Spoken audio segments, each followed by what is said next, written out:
Hari ini jika dokter angkat tangan atas sakit penyakitmu, ketahuilah bahwa Yesus membuka tangannya. Jika hari ini medis sudah tidak bisa menyembuhkan saudara, maka kesembuhan, kuasa kesembuhan yang daripada Tuhan Yesus sendiri tetap tersedia bagi saudara-saudara yang percaya dan mau mengambil dengan iman daripadanya. Kita buka di dalam Markus pasal 5 ayat 25 sampai ayat 34. Markus pasal 5 ini berbicara tentang wanita pendarahan. Kisah ini diceritakan oleh Tuhan Yesus sendiri. Bagi saudara hari ini yang sedang sakit keras, tetapi saudara masih bisa mendengar firman, saudara masih bisa membaca, memperkatakan firman, kisah ini adalah untuk saudara. Ketika dokter angkat tangan bagi saudara, medis sudah tidak bisa menyembuhkan saudara, tangan Tuhan tetap terbuka. Kesembuhan daripada Tuhan tetap tersedia bagi saudara. Markus 5 ayat 25 saya akan baca untuk saudara. Adalah di situ seorang perempuan yang sudah 12 tahun lamanya menderita pendarahan. Ia telah berulang-ulang diobati oleh berbagai tabib, berbagai dokter, sehingga telah dihabiskan semua yang ada padanya. Namun sama sekali tidak ada faedahnya. Malah sebaliknya, keadaannya makin memburuk. Dia sudah mendengar berita-berita tentang Yesus. Maka di tengah orang banyak itu, ia mendekati Yesus dari belakang dan menjamah jubahnya. Sebab katanya, asal ku jamah saja jubahnya, aku akan sembuh. Ayat 29, seketika itu juga berhentilah pendarahannya, dan ia merasa bahwa badannya sudah sembuh dari penyakitnya. Ayat 30, pada ketika itu juga Yesus mengetahui bahwa ada tenaga, ada kuasa kesembuhan yang keluar dari dirinya. Lalu ia berpaling di tengah orang banyak dan bertanya, siapa yang menjamah aku? Murid-muridnya menjawab, engkau melihat bagaimana orang-orang ini berdesak-desakan dekatmu, dan engkau bertanya, siapa yang menjamah aku? Ayat 32, lalu ia memandang sekelilingnya untuk melihat siapa yang telah melakukan hal itu. Perempuan itu yang menjadi takut dan gemetar ketika mengetahui apa yang telah terjadi atas dirinya, tampil dan tersungkur di depan Yesus dengan tulus memberitahukan segala sesuatu kepadanya. Ayat 34, maka katanya kepada perempuan itu, hai anakku, imanmu telah menyelamatkan engkau. Pergilah dengan selamat dan sembuhlah dari penyakitmu. Wow, jadi kita bisa melihat bagaimana wanita pendarahan ini. Firman Tuhan mencatat, sudah 12 tahun lamanya menderita pendarahan. Mungkin saudara sudah mengalami sakit penyakit lebih dari 12 tahun, tetapi itu tidak masalah bagi Tuhan. Berapa lama pun sakit yang sudah saudara alami, bagi Tuhan tidak ada yang mustahil. Kemudian firman Tuhan mencatat bahwa wanita ini sudah pergi ke berbagai macam dokter. Setiap kali ke dokter, dokter memberi obat, dokter memberi terapi, dokter melakukan tindakan medis. Berbagai macam dokter, hanya Alkitab tidak mencatat berapa banyak dokter yang sudah ia datangi. Bayangkan jika ia pergi ke 10 dokter, maka dari 10 dokter itu akan memberi 10 obat-obatan yang berbeda. Mungkin akan melakukan tindakan medis juga yang berbeda. Tetapi firman Tuhan katakan, sakitnya tidak sembuh-sembuh juga, malah keadaannya semakin parah. Dokter tidak bisa menyembuhkan mereka. Dokter angkat tangan atas sakit penyakitnya. Medis sudah tidak bisa menyembuhkan wanita pendarahan ini. Beberapa orang mengatakan bahwa sakit wanita pendarahan ini, beberapa ahli teologi mempercayai bahwa ini adalah kanker serviks karena pendarahannya tidak pernah berhenti. Wanita ini mengalami datang bulan yang tidak pernah berhenti-berhenti. Pastilah ia sangat menderita, sama seperti saudara. Sudah berapa tahun, saya tidak tahu berapa tahun saudara sudah menderita sakit penyakit ini. Tapi saya tahu, pastilah saudara sangat menderita. Saudara belajar dari wanita ini. Kisah ini Tuhan Yesus sendiri yang menceritakannya, khusus untuk saudara. Kisah ini tidak ditulis secara random atau secara acak. Tetapi Tuhan Yesus sudah mempersiapkan firman kesembuhan jauh sebelum saudara mengalami sakit penyakit. Khusus untuk saudara. Tuhan Yesus sudah siapkan firman kesembuhan ini jauh sebelum dokter berkata, saya sudah angkat tangan, Pak, Bu. Kami sudah tidak bisa menyembuhkan ibu. Medis sudah tidak bisa menyembuhkan ibu. Tuhan Yesus tahu Ada hal-hal, ada sakit-sakit yang tidak akan pernah bisa disembuhkan oleh medis. Karena itu firman kesembuhan ini tersedia bagi saudara. Saudara perlu membuka hati saudara. Saudara belajar dari kebenaran firman ini. Amin. Karena selama kita hidup di dunia, saudara-saudara, kita tidak pernah berhenti belajar untuk mengenal Yesus. Apakah itu mengenal kuasa kesembuhan yang tersedia di dalamnya. Apakah itu mengenal pribadinya. Kita tidak pernah berhenti belajar untuk mengenal Yesus. Hari ini saudara belajar bukan hanya untuk mengenal pribadi Yesus, tetapi mengenal kuasa kesembuhan yang tersedia bagi saudara yang sedang membutuhkan. Saya akan lanjutkan membaca firman Tuhan. Firman Tuhan katakan, ayat 27. Dia sudah mendengar berita-berita tentang Yesus. Ini langkah pertama yang dilakukan oleh wanita pendarahan ini. Sama seperti saudara, langkah pertama saudara untuk menerima kesembuhan, kuasa kesembuhan yang daripada Tuhan Yesus. Saudara mendengar berita-berita tentang Yesus. Hari ini saudara mendengar di channel ini, saudara sedang mendengar berita-berita tentang Yesus. Firman Tuhan katakan berita-berita, bukan berita saja saudara-saudara, tetapi berita-berita, jamak tentang Yesus. Hanya firman Tuhan tidak mencatat berapa lama wanita ini mendengar berita-berita tentang Yesus. Jika Yesus hidup pelayanan di dunia selama 3,5 tahun, bisa saja wanita ini selama 3 tahun terus mendengar berita-berita tentang Yesus. Hari ini dia mendengar bagaimana Tuhan Yesus mengadakan mujizat, mengubah air menjadi anggur. Kemudian besoknya ia mendengar bagaimana Bartimeus disembuhkan. Kemudian besoknya lagi ia mendengar bagaimana 10 orang kusta berseru kepada Yesus, meminta kasih karunia-Nya, dan mereka menerima kesembuhan. Tiap hari ia mendengar berita-berita tentang Yesus. Bahkan saya percaya, dalam satu hari ia tidak hanya satu kali mendengar. Karena firman Tuhan katakan iman itu, Roma 10 ayat 17 katakan, iman itu timbul dari pendengaran akan firman Kristus. Bagaimana saudara bisa memiliki iman untuk mengambil kesembuhan yang sudah Tuhan sediakan? Karena Tuhan tidak memberikan kesembuhan saudara-saudara begitu saja. Tuhan tidak memberikan kesembuhan secara otomatis. Karena jika Tuhan memberikan kesembuhan secara otomatis, maka semua orang yang percaya Yesus pada hari ini, yang sedang sakit, seharusnya menerima kesembuhan, seharusnya disembuhkan. Tetapi Tuhan menyediakan kesembuhan, saudara perlu mengambilnya. Tuhan tidak memberikan kesembuhan secara otomatis.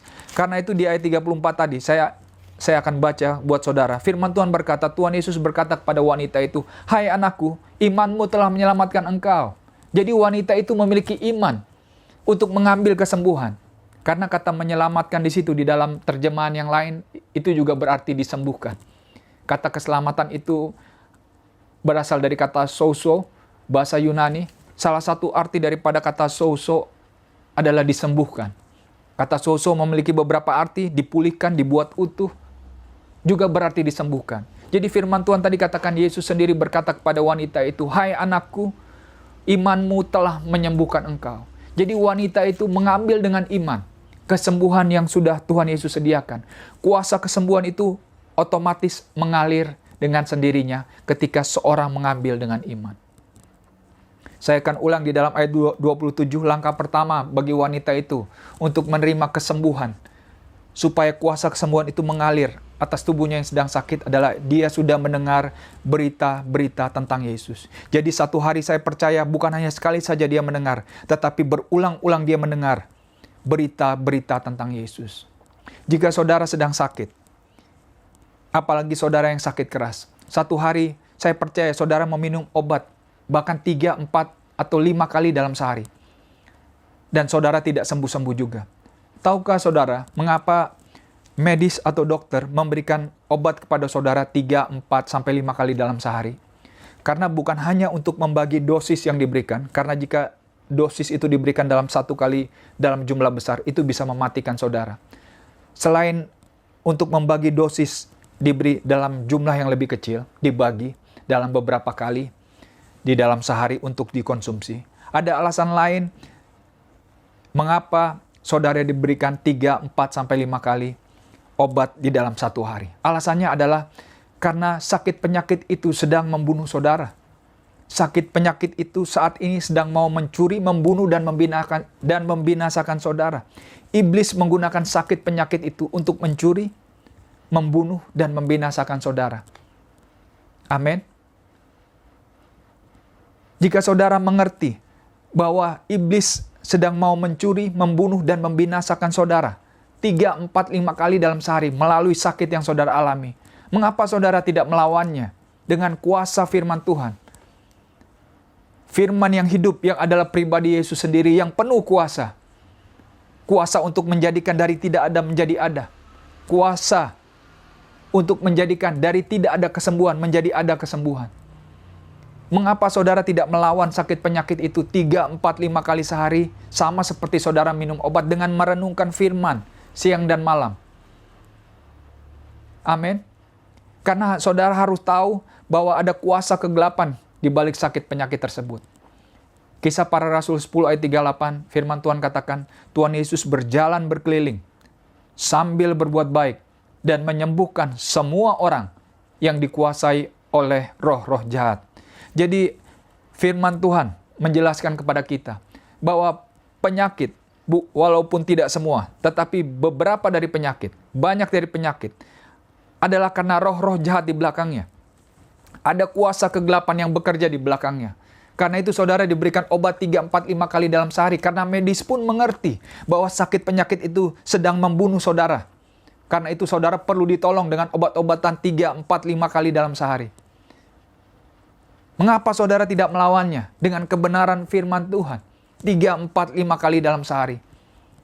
Saudara renungkan firman itu siang dan malam. Sehingga firman itu meresap, masuk ke dalam hati saudara, tertanam kuat, berakar kuat di dalam hati saudara. Kemudian firman Tuhan katakan, ketika itu sudah berakar kuat, ketika firman itu, benih firman itu, tertanam di dalam hati saudara yang adalah tanah. Ketika saudara memastikan tanah saudara adalah tanah yang baik, benih firman itu berakar kuat. Firman Tuhan mengatakan, nanti yang akan keluar duluan adalah tangkainya, kemudian bijinya, kemudian bulirnya, kemudian buah itu, yang adalah kesembuhan, manifestasi kesembuhan, akan keluar dengan sendirinya. Amin. Jadi langkah pertama wanita itu adalah dia mendengar berita-berita tentang Yesus. Kemudian firman Tuhan katakan, ayat 28,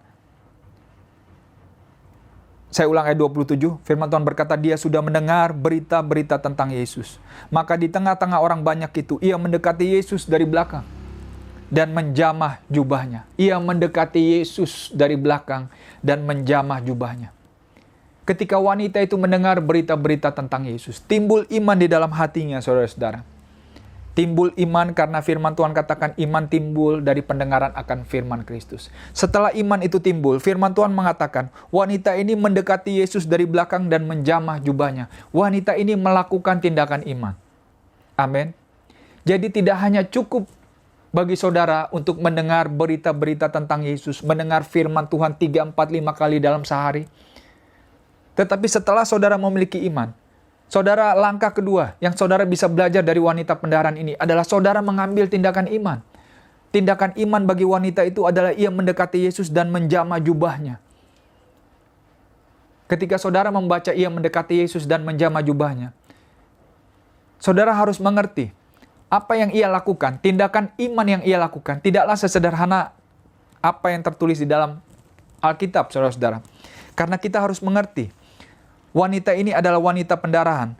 Wanita ini hidup di masa ketika hukum Taurat dan hukum Musa masih berlaku.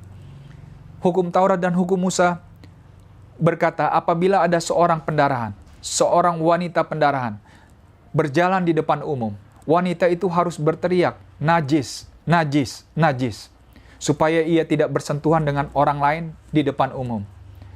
Jika wanita itu berjalan di depan umum dan tidak berteriak najis, orang-orang tidak mendengarnya dan ia bersentuhan dengan orang di depan umum. Jika ketahuan, maka wanita itu harus dirajam dengan batu sampai mati. Jadi ketika firman Tuhan berkata, wanita itu mendekati Yesus dari belakang dan menjamah jubahnya. Saudara harus tahu, firman Tuhan berkata, firman Tuhan mencatat banyak orang berdesak-desakan dekat dengan Yesus. Murid-murid bertanya tadi kepada Yesus, Tuhan Yesus bertanya, siapa orang yang menjamah saya? Murid-murid berkata, banyak orang berdesak-desakan dekat dengan engkau dan engkau bertanya siapa yang menjamah aku? Banyak orang berdesak-desakan dengan Yesus. Ingat itu saudara-saudara. Jadi sebelum wanita itu bisa sampai kepada Yesus dan menjamah Yesus, ia harus bersentuhan dulu dengan orang banyak.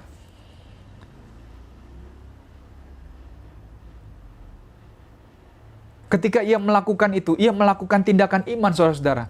Mengapa saya mengatakan ia melakukan tindakan iman? Saudara harus mengerti, jika wanita ini berjalan di depan Yesus dan ketahuan bahwa ia adalah seorang pendarahan dan ia tidak pernah memperkatakan najis, tidak pernah berteriak najis, maka hukuman mati, hukuman dirajam dengan batu sampai mati adalah taruhannya saudara-saudara. Ia mempertaruhkan hidupnya hanya untuk mendekati Yesus. Itu yang saya maksudkan. Ia bukan hanya sekedar berjalan mendekati Yesus, memegang Yesus, tidak semudah itu. Tidak sesederhana itu. Ia mempertaruhkan seluruh hidupnya hanya untuk menjamahnya. Ia mempertaruhkan seluruh kehidupannya kepada kebenaran yang bernama Yesus Kristus Tuhan. Begitu juga saudara hari ini. Bagian terberat setelah saudara mendengar berita-berita tentang Yesus, kemudian timbul iman di dalam hati saudara. Langkah kedua ini, saya tahu ini tidak mudah saudara-saudara. Mengapa? Karena sama seperti wanita itu, saudara harus mempertaruhkan seluruh kehidupan saudara kepada Yesus. Berharap hanya kepada Yesus untuk sumber kesembuhan saudara. Sama seperti wanita itu. Kenapa wanita itu mempertaruhkan seluruh hidupnya? Dia mau mempertaruhkan seluruh hidupnya. Dia mau mempertaruhkan sumber kesembuhannya kepada Yesus. Karena ia tahu dokter sudah angkat tangan saudara-saudara. Medis sudah tidak bisa menyembuhkan dia. Sudah berulang-ulang ia pergi ke berbagai macam tabib dan tidak sembuh juga, maka keadaannya semakin parah.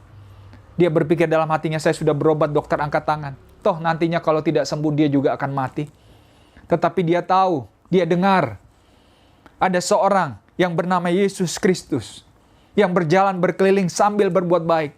Ia mendengar bagaimana ketika seorang buta bernama Bartimeus datang kepadanya, berteriak, berikan saya kasih karuniamu.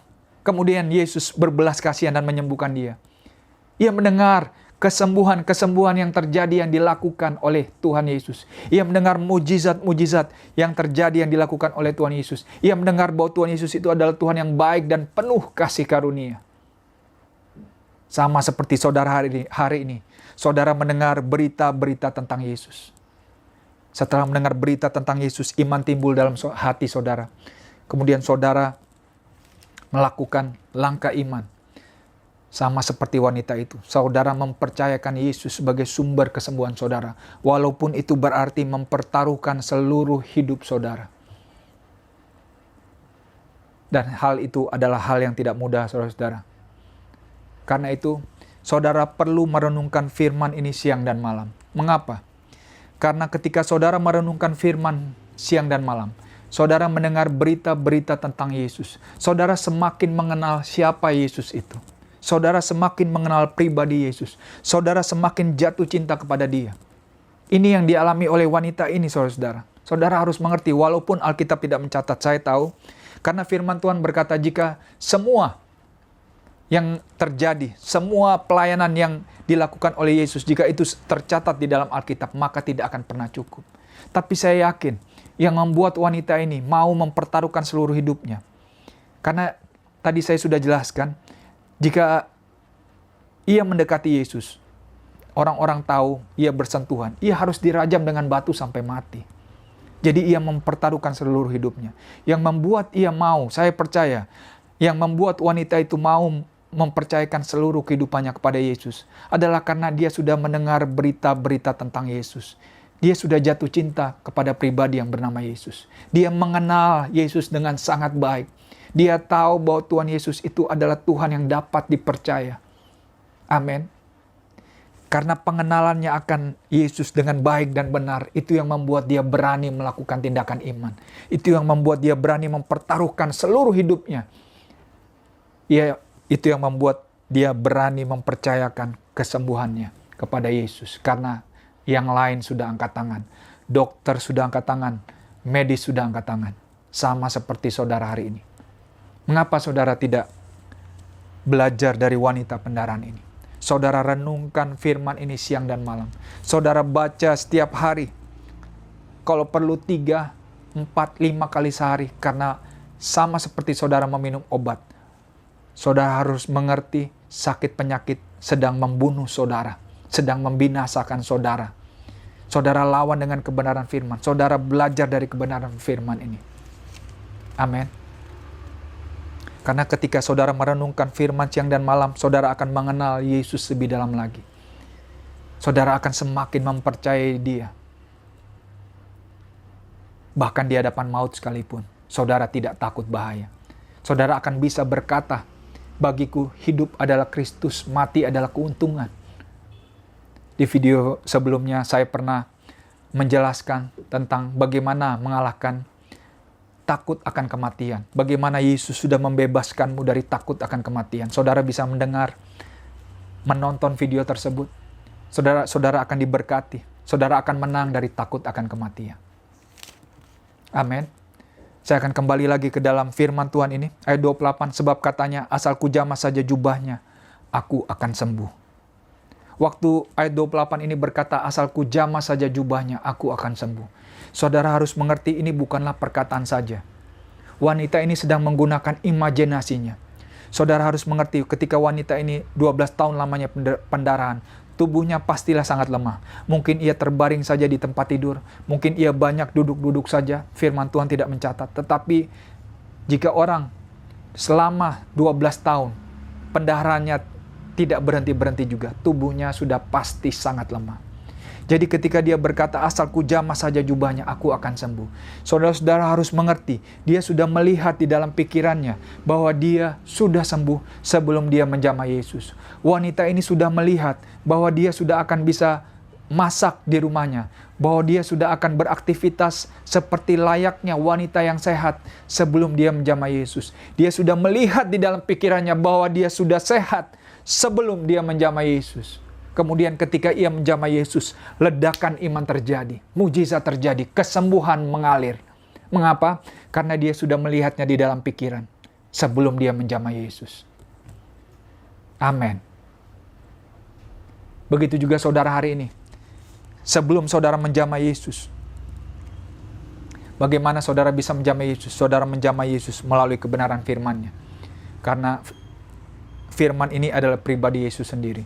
Sebelum saudara menjamah Yesus, saudara sudah bisa melihat diri saudara sehat. Jika saudara sebelumnya banyak terbaring di tempat tidur, saudara bisa melihat diri saudara bangkit, bangun dari tempat tidur, berjalan layaknya orang sehat. Saudara bisa melihat diri saudara kembali beraktivitas, kembali bekerja, kembali pelayanan. Saudara bisa melihat diri saudara kembali menyetir mobil, menyetir motor, apapun yang saudara sebelumnya lakukan sebagaimana orang sehat. Saudara bisa melihat diri saudara kembali mengantar anak-anak atau cucu-cucu saudara ke sekolah. Saudara yang kakinya lemah, memakai tongkat, bahkan tidak bisa berjalan, duduk saja. Saudara sudah bisa melihat diri saudara kembali berjalan di mal, berjalan di pasar, layaknya orang sehat tanpa rasa sakit. Kemudian saudara menjamah Yesus. Karena firman Tuhan katakan sebagaimana orang berpikir di dalam hatinya, demikianlah keadaannya. Sebagaimana seorang berpikir, sebagaimana saudara berpikir di dalam hati saudara, di dalam imajinasi saudara, di dalam pikiran saudara bahwa saudara adalah orang yang sehat, maka demikianlah keadaan saudara. Keadaan tubuh saudara itu harus mengikuti hati dan pikiran saudara. Saudara harus ingat, sama seperti sebelum saudara sakit. Sebelum saudara sakit, ketika saudara masih sehat, saudara harus berpikir dulu bahwa saudara sakit. Saudara harus setuju dan sepakat dulu dengan sakit penyakit. Saudara harus memikirkan dulu bahwa saudara adalah orang yang sakit. Kemudian sakit itu mengikuti, tubuh saudara akan mengikuti. Begitu juga dalam proses kesembuhan, prinsip kesembuhan saudara-saudara. Saudara melihat di dalam pikiran saudara, karena pertempuran itu terjadi di dalam pikiran saudara-saudara. Tidak heran Tuhan Yesus mati di kayu salib di bukit yang bernama Bukit Golgota, yang berarti bukit tengkorak, karena penebusan pertama itu terjadi di dalam tengkorak, di dalam pikiran saudara. Karena itu pertempuran terjadi di dalam pikiran. Ketika saudara, sebagaimana saudara berpikir di dalam hati, berpikir bahwa saudara adalah orang yang sembuh, maka tubuh saudara akan mengikuti. Itu prinsip kesembuhan saudara-saudara. Tubuh itu hanya mengikuti apa yang ada di dalam pikiran. Amin. Saya berharap saudara-saudara diberkati. Saya agak panjang berbicara. Hari ini, saya mau saudara-saudara mendapat kebenaran firman Tuhan ini. Saya mau saudara-saudara memiliki pengharapan kembali. Walaupun dokter sudah angkat tangan, walaupun medis sudah angkat tangan, saya mau saudara berjalan di dalam kesembuhan yang Tuhan Yesus sediakan. Karena itu yang Tuhan Yesus kehendaki. Bukan hanya menerima, tetapi berjalan di dalam kesembuhan yang sudah Ia sediakan. Karena Ia sudah bayar dengan nyawanya saudara-saudara. Ia tidak membayar kesembuhan saudara dengan emas dan perak. Ia membayar dengan nyawanya sendiri. Amin. Ia menebus saudara dengan nyawanya sendiri. Ketika saudara ditebus, saudara bukan hanya diselamatkan dari kematian kekal menuju kepada kehidupan kekal. Saudara juga disembuhkan. Amin. Kemudian saya lanjutkan firman Tuhan. Ayat 34. Saya akan langsung loncat ke ayat 34. Sebelum saya baca ayat 34. Saya akan baca di ayat 30. Pada waktu itu juga Yesus mengetahui bahwa ada tenaga yang keluar dari dirinya. Kata tenaga di situ artinya kuasa. Yang dimaksud itu adalah kuasa kesembuhan yang keluar dari dirinya. Lalu ia berpaling di tengah orang banyak dan bertanya, siapa yang menjamah jubahku? Saudara perhatikan, kuasa kesembuhan itu otomatis mengalir. Bahkan Tuhan Yesus tidak pernah memberikan otorisasi. Tuhan Yesus tidak pernah berkata kepada wanita pendarahan ini, hai wanita, aku lepaskan kuasa kesembuhanku di dalam namaku sendiri. Tidak pernah Tuhan Yesus berkata seperti itu. Kuasa kesembuhan itu otomatis mengalir. Katakan otomatis mengalir. Begitu juga dengan sakit penyakit saudara hari ini. Ketika saudara mengerti prinsip kesembuhan yang didapatkan, yang sedang dilakukan, yang sudah dilakukan oleh wanita pendarahan ini. Dimulai dari ia sudah mendengar, saudara sudah mendengar berita-berita tentang Yesus. Kemudian dikatakan ia mendekati Yesus dari belakang menjamah jubahnya. Ia mempertaruhkan seluruh hidupnya. Ia mempercayakan kesembuhannya. Ia mempercayakan Yesus sebagai sumber kesembuhannya. Mempertaruhkan seluruh hidupnya kepada Yesus. Kepada kebenaran firman-Nya. Kemudian yang ketiga, wanita ini berkata, asalku jamah saja jubahnya, aku akan sembuh. Ia berpikir di dalam hatinya sebelum ia menjamah Yesus. Ia tahu bahwa sebelum kesembuhan itu termanifestasi, terjadi di dalam tubuh, itu harus terjadi di dalam pikiran dulu, di dalam hati dulu. Karena itu ia melihat dirinya bahwa ia sudah sehat. Ia melihat dirinya beraktivitas seperti layaknya orang yang sudah sembuh. Kemudian ia menjamah Yesus dan kuasa kesembuhan itu, firman Tuhan katakan, otomatis mengalir. Bahkan Tuhan Yesus pun tidak menyadarinya. Amin. Saya berharap saudara-saudara diberkati. Firman Tuhan hari ini sudah selesai. Saya akan berdoa untuk saudara-saudara, khususnya yang sedang sakit. Tuhan Yesus mengasihi saudara-saudara sekalian. Tuhan Yesus sudah menyembuhkan saudara-saudara. Ia tidak pernah meninggalkan saudara-saudara. Mari kita berdoa, kita tutup mata. Terima kasih Bapa untuk firman-Mu. Kami mengucap syukur firman-Mu Tuhan. Firman-Mu adalah sumber kekuatan kami. Firman-Mu adalah penolong kami. Terima kasih, kami berdoa untuk roh hikmat, roh pewahyuan. Kau berikan kepada kami semua, khususnya anak-anak-Mu yang mendengar melalui channel ini. Supaya kami bisa mengenal Yesus lebih dalam lagi. Karena ketika kami mengenal Yesus lebih dalam lagi, kami bisa jatuh cinta kepada pribadi Yesus. Ketika kami jatuh cinta kepada pribadi Yesus, kami bisa mempercayakan seluruh kehidupan kami. Bahkan di depan, bahkan walaupun kami harus melalui lembah kekelaman, lembah bayang-bayang maut, kami bisa mempercayakan seluruh kehidupan kami kepada Yesus Kristus Tuhan yang sangat mengasihi kami. Terima kasih. Kami berdoa, roh pewahyuan Kau curahkan bahwa kami adalah orang-orang yang sudah disembuhkan. Kami mengambil dengan iman. Terima kasih Tuhan. Iman timbul dari pendengaran akan firman. Hari ini timbul iman di dalam hati kami. Hati anak-anak-Mu yang mendengar. Sehingga mereka mengambil dengan iman kesembuhan yang sudah Engkau sediakan. Terima kasih. Kita yang percaya sudah terima kesembuhan dari Tuhan Yesus. Sama-sama kita katakan amin. God bless you. Sampai jumpa di lain waktu.